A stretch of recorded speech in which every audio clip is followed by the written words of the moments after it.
I want to welcome everyone on to our support piece of Take Shape for Life. You have your health coach. Your health coach is the most amazing asset to this program. But yet, knowing that we had this once a week gathering where we can get together, we can be transparent, we can ask questions, we can grow together, be able to move our health forward. And that's what these are, is just, like I said, don't feel shy. Just if there's something you want to know, ask, because we have a lot of really good information that we share, because everyone's been on this journey together, right? We've all took the steps. We've all had a health coach. We've all followed the blueprint. And so we have different experiences that we can share. So, but it's so nice to meet you, Tina. And we do, I know that Deborah has put a lot of stuff in Support for Life, and it's so neat whenever you can see someone in person and you're like, oh, there's Tina now. We know what Tina looks like. I feel like I look death-warmed over, but I ran around all day today, so that was what my problem was. You look beautiful. Trying to keep busy. You look beautiful. Everybody looks good, and the thing is feeling good. That's what we focus on, is how we're feeling and stuff. And I wanted to touch on a topic that I really think so many times. I know me personally, I've struggled with it. I struggled with it many years ago, more than I do now. But in the last 11 years being part of Take Shape for Life, I went to work in this area. But it's having an overactive mind. How many of you have experienced yourself having an overactive mind? And if you can be truthful to yourself, but first we've got to understand what exactly is an overactive mind. And we hear stress, we hear, hypertension, we hear, ADD, ADHD, we hear all these kind of things, but yet at the same time, I think sometimes we can sort of bind to a label of something and we don't really get acquainted with what it is exactly. So that way we can understand about ourselves, because all this is where you are troubleshooting yourself and getting to learn more about who you are as a person. So I put together a little slide. Hey there, Elizabeth. It's good to have you on too. So, but anyway, we're going to talk tonight about an overactive mind. And I asked the question about how many of us have an overactive mind or have had an overactive mind. And, we may have heard it in the form of stress or ADD, ADHD, or hypertension, those kind of things. But a lot of times we stick ourselves to a label and we don't really get to know what that is actually, and troubleshooting ourselves. So like I said, I put together this little slide. We're going to go through, and I'm probably going to I'm going to leave it like I did the last time, so that way I can see, because I like to see all the interaction. So I'm going to share my screen. And share my screen. Okay. Okay, can everyone see that okay? Mm-hmm. Okay. Yes. So do you have an overactive mind? And I'll tell you what I'm going to do I'm going to do it like this. I'm going to see if I can do it without seeing all of you. Well, no, I want to see all of you, so I'm going to leave it alone. Can't make my mind up. Do you have an overactive mind? I don't know. Do we have an overactive mind? What exactly is that? So here's the symptoms. The symptoms is and this is where you're having to really get acquainted with yourself. Am I hyper? Am I anxious? Do I struggle with some sleepless nights with insomnia? Do I have maybe some occasional depression? Maybe a little short-tempered, etc. And there's, the list goes on. There's many, many things we can really put in this category.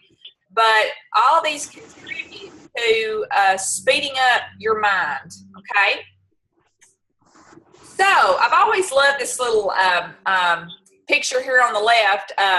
Is our mind full, or are we mindful? Now, there's a big difference in that. A mind that's full, can you see the little description of what this little cloud is holding with all of this stuff? It's like if you can picture your brain as a computer and it has all of this stuff, all this memory stored in it. And what happens if we don't get rid of some of this? Do we just keep adding to and keep adding to? Yeah. And then what do you think that does to our minds?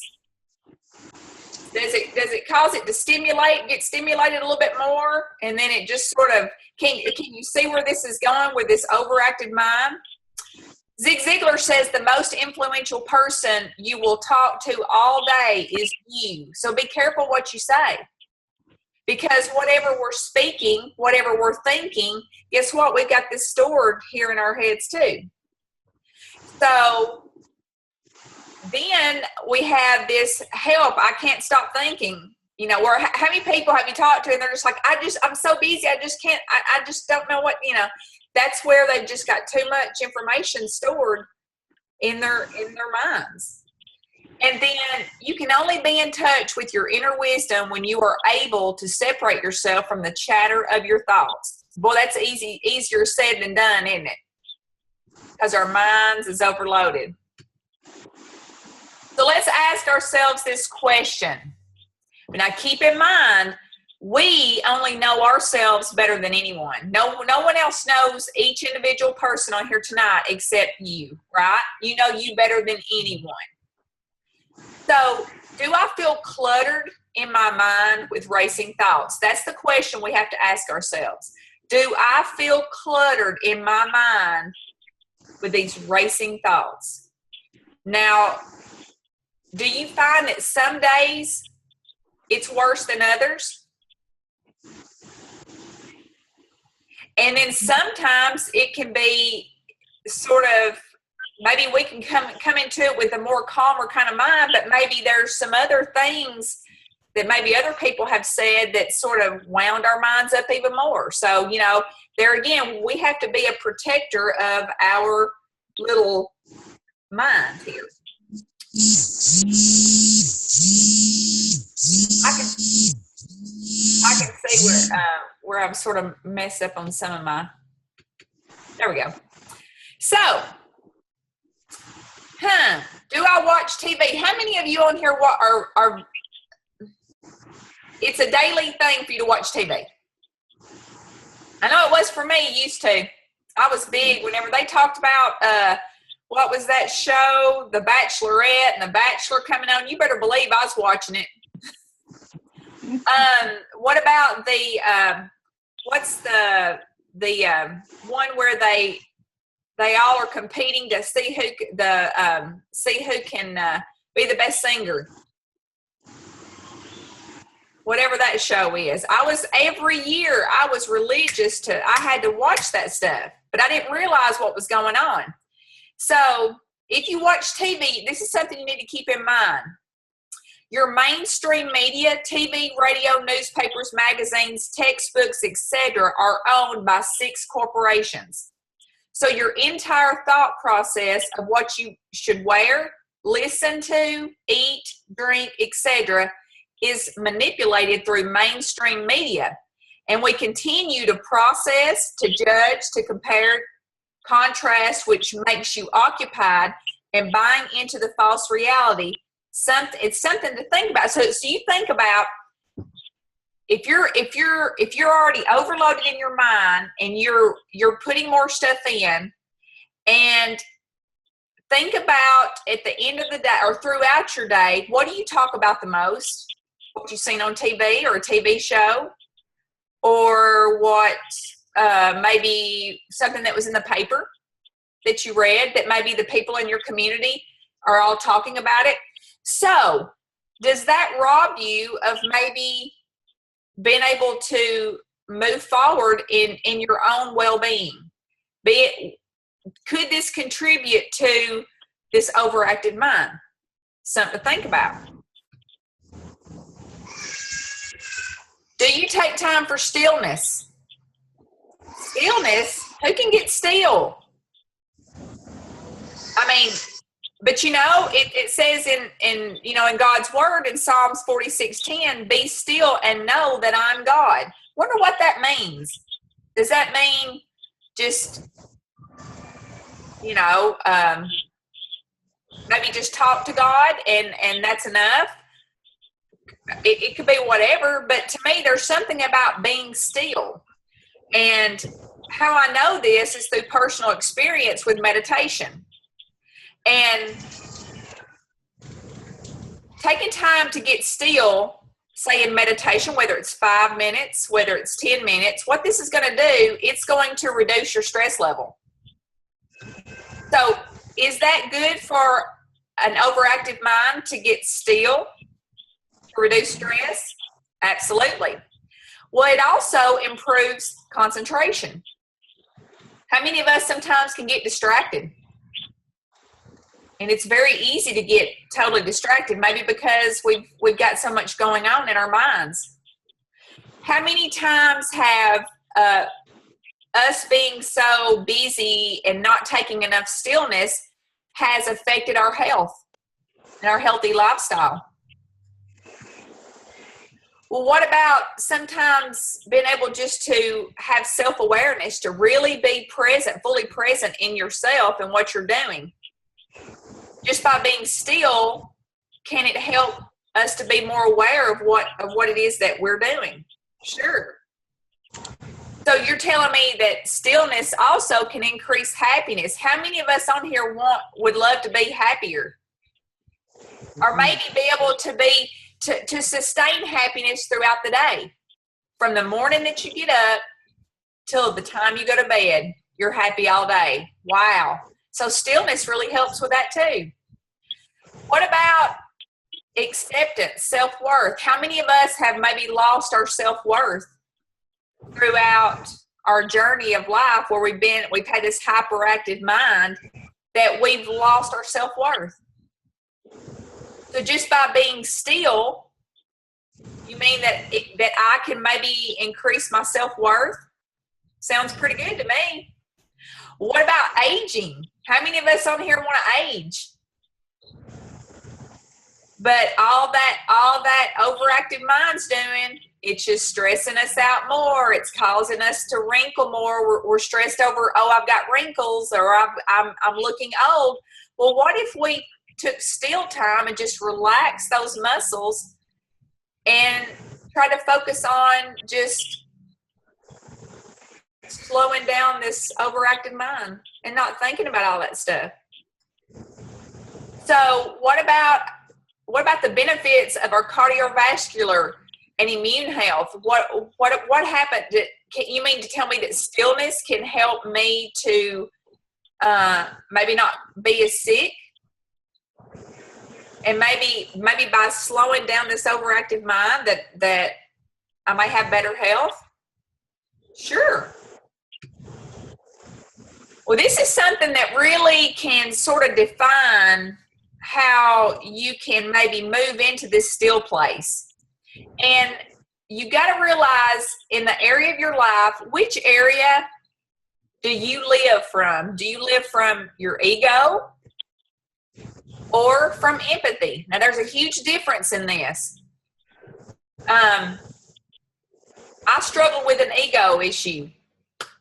I thought my way was the best way.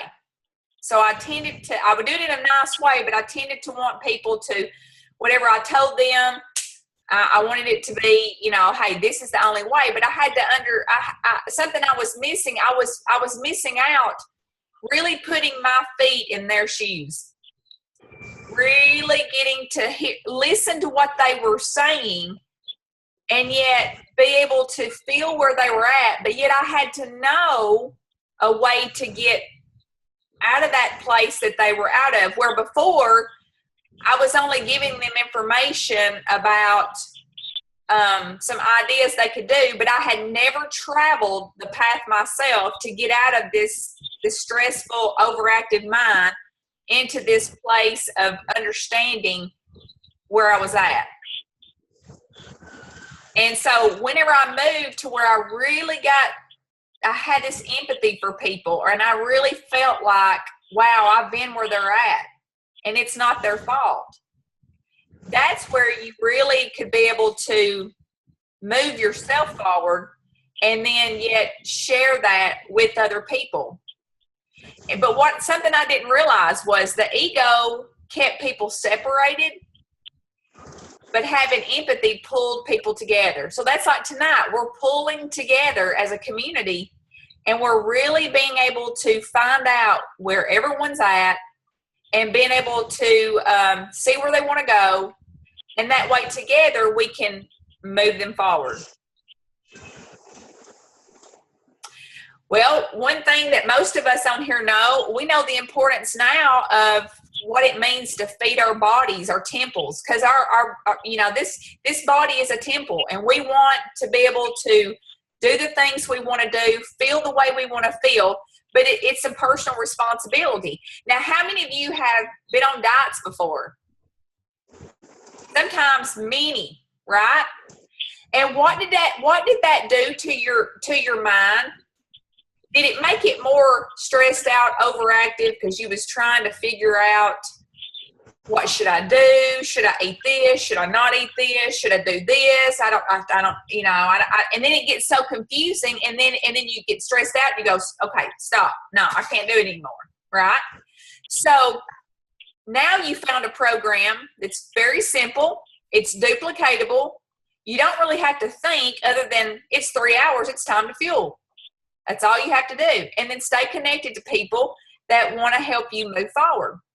But understanding that what we eat and how we feel, both mentally and physically, have a close connection. Following a balanced, nutritious diet isn't always easy, cheap, or convenient, but it has significant positive impact on both your short and long-term health. Eating poorly, in contrast, can tank your energy levels, increase your risk of disease, and take years off your life.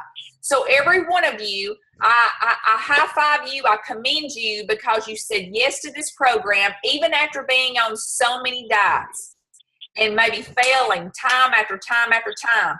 And so I can honestly say you found a great program. It's nutritiously sound, but it's going to feed your body, and it's going to put your body in balance, where that way you can have this amazing temple if you choose, and that's important. And these things are important, of being able to have a healthier mind, where that way you're not having this overstimulation and then you can't think about what you're supposed to be doing. So you found a program that's simple to be able to take pressure off your mind. Exercise. Is it important for us to move? Yeah. But what does it feel like whenever you just don't have the energy to move? It's not a good feeling, is it? How many of us have been there? You go home from a full day's work and you're exhausted. And what do you want to do? You want to sit down, maybe grab some chips or, a few cookies or whatever, and you just want to eat, and that's what you want to do. But you didn't realize that none of this was your fault. You just knew that I need to exercise. But how many of us have thought we should out-exercise a bad diet? If I can exercise enough, I won't have this excess weight. Okay, well, basically, exercising, it's something that's going to help relieve a lot of pressure off of this overactive mind, number one. But it also is going to help you with controlling your weight. It's going to reduce cardiovascular disease. It's going to help with type 2 diabetes and metabolic syndrome. It's going to reduce your risk of some cancers, strengthen your bones and muscles, and improve your mental health and mood. And that alone is going to take a lot of pressure off your mind. So exercise is important. And this is a big one. And I'm finding that the world we live in now, you're talking about an overactive mind, this speeds it up even quicker. How many of us are having to really work on unplugging ourselves from social media? I mean, it's a challenge, isn't it? Especially if you've got these, endless notifications on your smartphone coming in. You've got, say for instance, emails coming in, different things like this that you really, if you hear the ding, it stimulates your brain. I mean, it's like, it's a mind thing. It's like, oh, I need to go to that. But sometimes this can cause us to be slaves to our schedule. I heard a guy say, and I want to think, it may have been Dr. Anderson talking about this. He says he never checks his emails whenever he first gets up. And that's something that I do. You know, I check my emails whenever I'm drinking my coffee. But, you know, what if we took that hour whenever we get up just to have this calmness in our minds and just to be able to unplug before our day gets cranked up? And then what happens if we choose to do block time? Say I'm going to be on social media at this time, and I'm going to set myself a timer or whatever, and say I'm going to be on there for this amount of time, and that's it. Because what happens is the overstimulation causes our minds to get to where it's so full, and then we find ourselves getting, maybe distracted. Oh no, I didn't even eat one of my fuelings. Or maybe I forgot to pack my lunch before I went to work. There's just things that this can contribute to if we're not careful. Something else too, challenge yourself, activities. If things are coming up, a lot of times we're planners. There's nothing wrong with planning, but sometimes it's almost fun and playful if you just sort of take off and do things and don't even have a schedule, because it's more adventurous that way, and you can find yourself meeting people, seeing people that maybe you wouldn't have because you might have been on your cell phone or whatever. So unplug. And here's a big thing. Do you have fun? How many of y'all have a fun day? Is that just for kids only? No. Do we really enjoy things? Do we have to wait till it's Labor Day to be off work to have fun?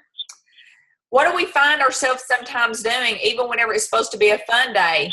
Maybe we can have a fun day set aside, but then we get ourselves caught up in trivial matters, things that is stimulating our brains even more, causing us to have an even more active mind. So, like I said, really separate the fun stuff from the stuff that really all it's doing is just speeding you up. Release the need to control anything. This was a biggie. Controlling. Sometimes people don't realize that they are controlling things, trying to control other things other than themselves. But did you know that controlling others revs up your mind by 50%? Would you think that contributes to an overstimulated mind? If you're outside yourself, you're trying to fix their problems and maybe you don't really want to fix their problems, but they just come and let you know their problems, and then you maybe get engulfed in it. Just by taking responsibility for your own actions reduces stress, putting you in a more balanced state. So just keep that in mind, because it's about your well-being. It's about what you want to create for yourself and what's going to serve you best. How many of you journal? Journaling is something, I didn't realize the stress reliever that it is. Being able to get rid of some things to where your mind, it's not adding to the vibration in your mind. But just by regular writing can give you a safe cathartic release valve for the stresses of your daily life. We've discussed some of those mental and emotional benefits of writing before from the angle of creative writing, but you don't have to write fiction to get them. For example, we've mentioned that keeping an awesomeness journal can do wonders for your self-esteem. So maybe a journal that's about your awesomeness. Maybe you are someone who loves to help other people, and maybe you don't mind when people come up, but share how awesome you are in your journal, because you'll be amazed at what that's going to do to relieve some pressure, so that way that you're not bombarded with those things and feeling like you're having to save the world. Not only does regular writing make you feel good, it helps you to relive the events you experience in a safe environment where you can process them without fear or stress. So if you're not journaling, that's a great thing to do. I tell people, rewarding yourself while you're on this journey is huge, and go out and buy yourself a journal. and start journaling, because it's about your story that you're writing. Here's a big one too, living in the now. What this is, it means being mindful. I'm sure some of you probably heard this word mindfulness, but it simply means being fully aware, fully able to consciously direct our awareness to what is right here, right now, and fully accepting what we're aware of. Now, most people live in the past or the future, okay? And guess what that does to a mind? It works it to death, okay? But did you know that if you live in the now, like today is September what is today, the 5th? Now the 6th, today's September the 6th, 2016. Do you know if you stayed in the mindset of September the 6th, 2016, from the time you woke up to right now, here's the benefits that come from it. It will calm you, making you happier. It will increase your emotional intelligence because you're not drawn into everything that's going on. It gives you true job satisfaction where you're not focusing on what you don't like. You're focusing on what you're grateful for. You're more decisive where you can make any kind of decision that you need to. It makes you naturally become more of a leader. It improves your personal and professional relationships, and we're all about relationships here, right? Because that's what we do. We have each other, and if you've got good, healthy relationships, then what's better than that? Spending time in nature. How many of us take the time to get outside? I know some places it's been really hot, but it's cooling off. We've got fall that's going to be approaching, and the time's changing. Things are going to cool off. But just by being outside, it's going to ease depression. It's going to improve your outlook, and it's going to improve your focus and strengthens your immunity. And then with the season approaching us, where you hear a lot of people sick in the winter times, we sort of need that. But the thing is what this time in nature is going to do, it's going to calm our minds down. It's going to be able to take that stress away, so that way that we don't have such an overactive mind. So I did have another slide that says questions, but I'm going to stop the share and open it up for questions. So can you see the things we all face each day that causes us to have overactive minds? So which one do you struggle with? Or do you struggle with any? And how have you overcome it? Would anybody like to share? Okay. Deborah? With me being off, I've really spent a lot of time on my front porch. And as I was listening to you give this presentation and talking about different things, and I was thinking about my mind now, where my mind was months ago. And I think I even mentioned it with Debbie, where we're kind of front porch buddies. We'll kind of text in the morning, kind of get each other going. And it's nice, so many times you get caught up in the day-to-day grind that you get stuck on that track, and you don't know when and how to get off. You just feel like you're just moving. It never stops. And you feel like a train that's just zooming through. And I think that my train kind of stopped. And maybe that was my wake-up call, or my chance to sit and reflect on things. Where am I? What's going on? Where am I going? Even with everything that's happened between friends and family, and trying to be supportive for them and keep them going, it helped me move forward too. And it helped me get things in perspective. And I think sometimes we lose our perspective when we're just rushing. We're rushing from this thing to the next, to the next, to the next, to the next. And at some point you have to stop and decompress. If you don't, you're going to blow up. Yeah. Do you find too that, just your time being home, like with your surgery and your, recovering that, and then being on your front porch with the night. I mean, you've been in a position to where you can really just be more in the now. So whenever you go back to work, what are you going to take back to work with you that's going to keep you in that place, even though you're going to be back in an environment? I'm going to take the new me back because the old me isn't going back. That's awesome. They're going to see a happier, much refreshed, a more positive. I'm not going to let that daily stupidness bog me down anymore. I don't care. You want to get bent out of shape and whatever, and I'm sure that there'll be things that'll be frustrating, but as far as bringing it home and being all caught, no. Good for you. Good for you. It's really great whenever you declare something and you say, this is how it's going to be from this day. And it doesn't mean that you won't slip up, because we all slip up, we fall back, and then we get in a place. But that's whenever, as growth partners, being able to reach out to each other and say, hey, this is what I need you to hold me accountable. Hold me accountable to this, because I really want to be able to overcome it where it doesn't control me anymore.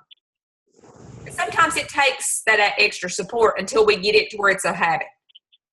We had a manager one time, and it reminds me of what we're talking about, who we always have a Wednesday morning meeting at work. And she did a thing, and it was called From Bell Bottoms to Block. And what she did is she took us as employees and put us all in different categories. Like there's some that were in the bell bottom stage, the baby boomers. And this is the way they think, and this is the way they work. And it was kind of an eye-opener. And she took kind of each generation and say, now then, if the younger generation wants to approach the older generation, this is where they're coming from, and this is how they think, and this is how they work. And I think that really did a lot for our group. So, like you said, a lot of times you always thought your way was right. Mm-hmm. I think we all get on that because sometimes we just fight so many times just to be right, or someone listen to us, or somebody, so on and so forth, and we get hung up on that. It's okay to sit and be quiet and listen, add something one now and then, but other people like to add things too, and you have to give them that opportunity. Absolutely. So, and kind of understanding where everybody comes from and where their priority list is and how they look at things really was an eye-opener. Yeah. That is good. That is good. Well, congratulations to you, because you've just grown in ways, and like you've had the opportunity to do that. And then, like you said, you just declared that whenever you go back to work, this is how it's going to be. And I love that. But just know that you have all of us here to reach out to as well, if you need a little added support. Anybody else?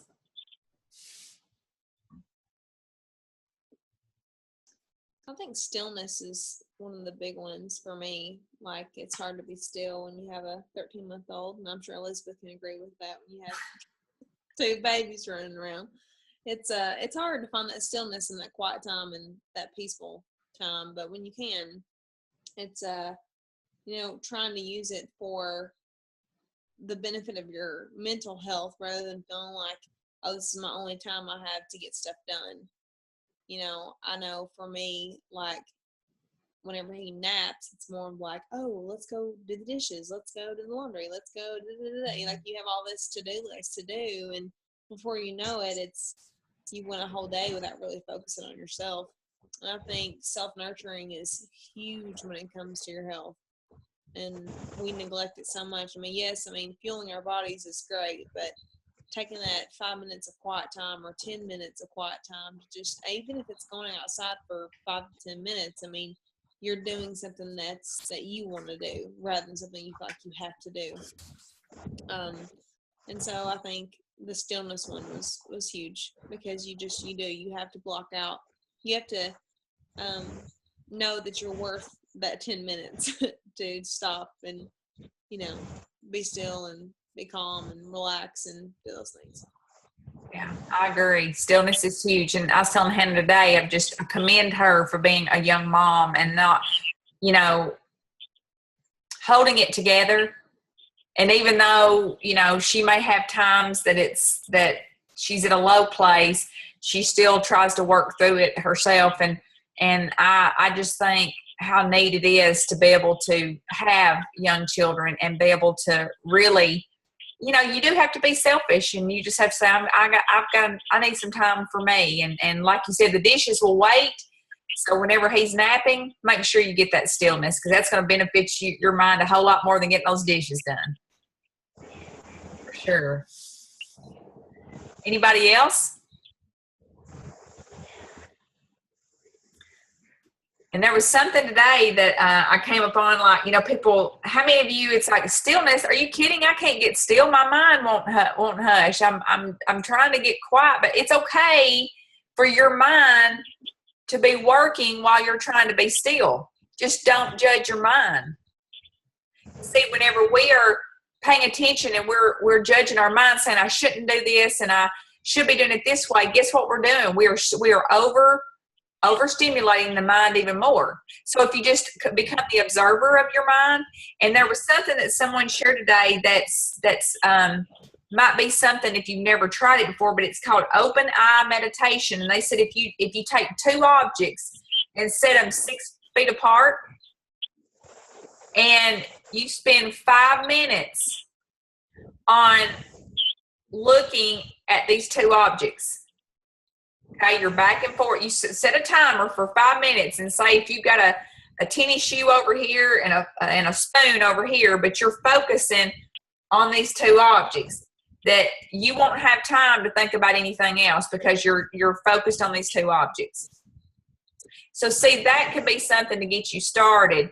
But there again, I think a lot of the times is people judge them doing it right or wrong. If you just don't judge it, just try to just be still. And it's okay. It's okay to let those that mind just go. Just say, hey, I'm just noticing all this stuff, but that's okay. And then you'll find that the more you don't put the thought on it, or the judgment and the trying to measure it and all that kind of stuff, you'll find that your mind will have a chance to slow itself down once you get in a habit of doing this more frequently. So just know that, hey, today I'm going to meditate 5 minutes. And then every time, if you want to add more, and then you may be like surprised at yourself going, wow, I can't believe how much more relaxed my body is. It's not as tense. So, and just breathing. So, but there's a lot of things you can find on YouTube if you really want to explore it a little bit more.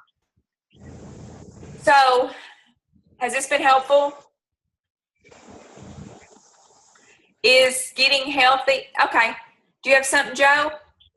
Yeah, I'm not sure whether you can hear me or not. Can you hear me? I can. Okay. Guided meditation I find is really helpful if your mind doesn't want to shut off. I've got a couple of really good CDs, and sometimes just putting those on. And the other thing is they keep track of the time for you. So if it's 10 minutes, it's like, okay, I'm going to listen to this until it's done, and then I'm going to go about doing what else, the other things that I have to do. And that really works really well, even if it's 10 minutes of a lunch break at work, to go out to the car and turn it on, turn my seat, push my seat back, even if I have to turn the air conditioning on, and just get away and wind down a little bit. And listening to somebody else walk you through the meditation often keeps my mind from, wandering too much, kind of untangles the mess. Gotcha. How long have you been doing that, Joe? Well, it's been kind of on and off. I've actually been doing it for probably 10 years, but, things get crazy and all the good stuff kind of falls by the wayside. So I've just kind of gotten back into that. And sometimes you have to weigh and measure what, it's difficult sometimes, do I want to, check in with clients, or do I want to take 10 minutes that, sometimes it all seems really important. And so you have to I almost kind of do a chart of self-care. And they're little 10-minute things, but they're things that are very beneficial, because I don't have a half an hour or an hour at a time to do those kinds of things. Just too many obligations. But it's changing. It's slowly but surely changing. So that's for the better. That's good. That's good. And thanks for sharing that too, because I too have tried a few of the guided meditations, and I really can tell a difference with really getting attention with your mind to where it takes you to where you're having to think about what the speaker is saying. And that itself can help slow down a mind. You know, the key is, you know, like I said, the majority of people I talk to have an overactive mind. Overactive mind. And whenever you say, how are you doing? I'm so busy. I mean, have you ever been busy being busy? So the thing is, it's our job to really just know ourselves. Am I just telling myself those things to stimulate that mind more? Or am I really this, you know, so it's been able to change a few things, incorporate a few things in your world that could help that to become more balanced. I think we've gotten so accustomed to our overstimulating environment, with the phones, you know, that beep and buzz and ring, and, you know, computers that are 24/7, and that it makes it more and more difficult. If you don't actually make it a priority, it doesn't happen. You're right. You're exactly. I never thought it would be work to not check your cell phone. I never thought it would be work to try to get still. You know, I never thought that's where we were going to, but that's where we're at now. And the thing is, you have to remember, you are part of the minority that is awakening to it, and you're becoming mindful of it. And by those things, you can really be able to transform your life in greater ways. And you've got to keep something in mind, is what you're doing for yourself. People notice you. They go, I've noticed you're not as stressed out. I notice you seem like you're more calm. I noticed that, I don't know, you just seem like you can handle anything in life. People notice those things. People want that. But the thing is, it's the discipline that we have to have with ourselves, and to know that I'm doing this for me, so that way that I can create the environment that I want with the people that I'm around, so that way that they will love me more, because I'm not snapping, or I'm not, you know, edgy or whatever. And so it is. It's a form of self-care for sure. But anyway, I just thought this would be good for us to talk about tonight. And I hope this has really helped in some way, to where maybe you'll think about your, in the morning when you get up, am I going to live in today, in the now, or am I going to live somewhere else? And is my mind full, or am I mindful? It's a huge difference.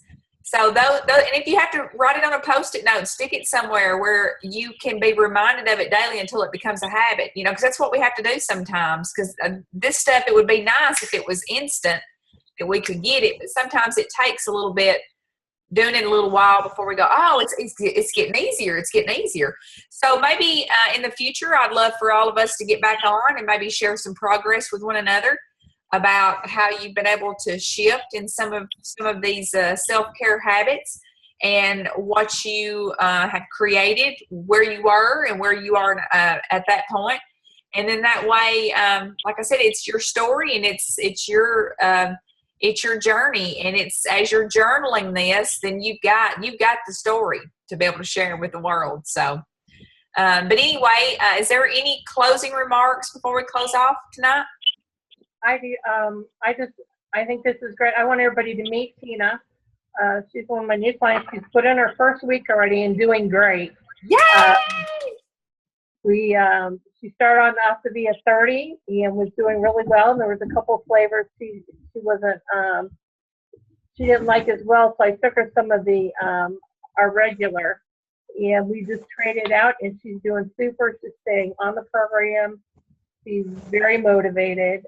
She's tried several other things before, so this was a great. This was a great timing for her to come on this program for tonight, because we talked about all that. about, starting with other things and getting on this program and staying together. And I think this group is why we're so successful. I think we're a fantastic tribe. And I think the way that we support each other and the way we look out for one another is beyond. It's like having your special friend in your pocket at all times. It really is. Welcome, Tina, and we'll see you next week. Yeah. Yes. Congratulations. We look forward. We'll be looking on Support for Life too to see the progress. But I hope everybody has a great night. And thanks so much for your time, for being on. And we'll look forward to seeing everyone next week. All right. See you later.